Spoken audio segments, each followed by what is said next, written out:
Assalamualaikum warahmatullahi wabarakatuh. Halo semuanya, perkenalkan nama saya Tasya Sahrudin dan rekan saya Sarsi. Nah, pada kesempatan ini saya akan menyampaikan kesimpulan dari hasil wawancara yang telah kami lakukan dengan salah satu pelaku usaha di bidang properti dan juga coffee shop. Nah, wawancara ini dilakukan sebagai bagian dari tugas mata kuliah Entrepreneurship dengan tujuan untuk mengetahui secara langsung bagaimana perjalanan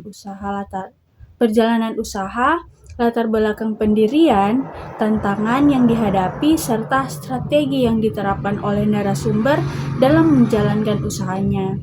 Nah, selanjutnya saya akan menyampaikan kesimpulan dari hasil wawancara tersebut.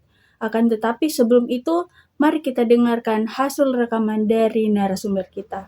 Ceritakan terlebih dahulu apa jenis usaha yang Bapak jalankan saat ini.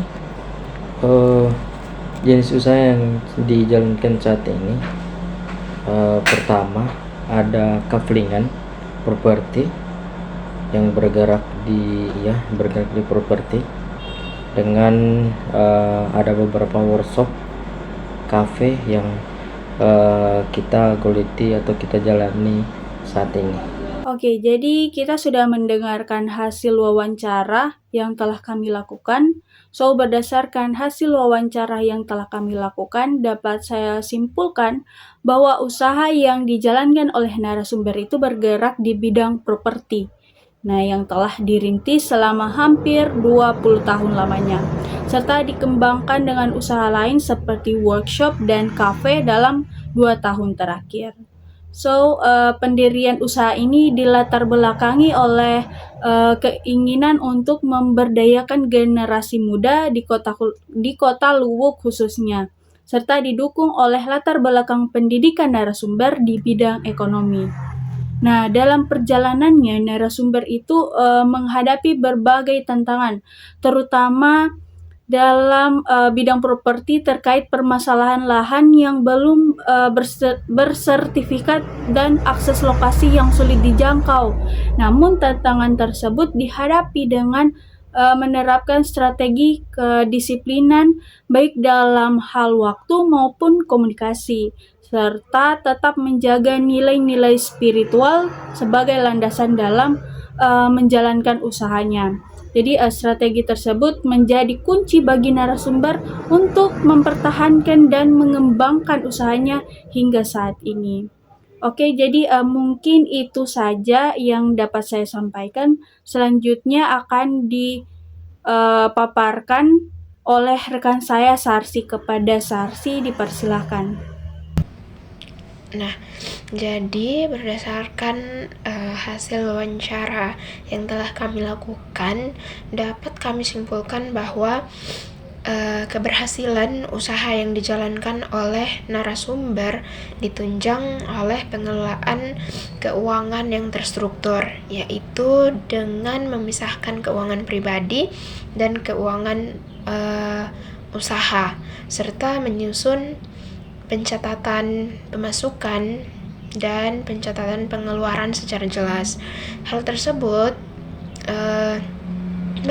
berperan penting dalam menjaga stabilitas dan keberlanjutan usaha tersebut.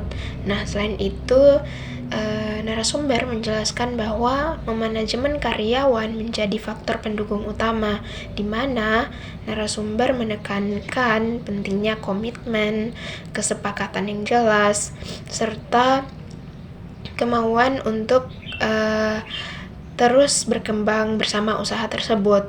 Nah, di sini narasumber menjelaskan bahwa mereka memanfaatkan teknologi khususnya media digital seperti Instagram dan juga Facebook, yang dimana mereka gunakan sebagai sarana promosi untuk meningkatkan visibilitas dan jangkauan usaha mereka.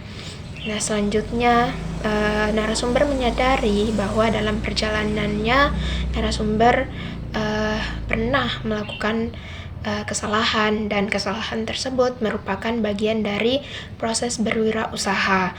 Nah, pengalaman tersebut dijadikan sebagai pembelajaran untuk melakukan perbaikan di masa depan secara keseluruhan.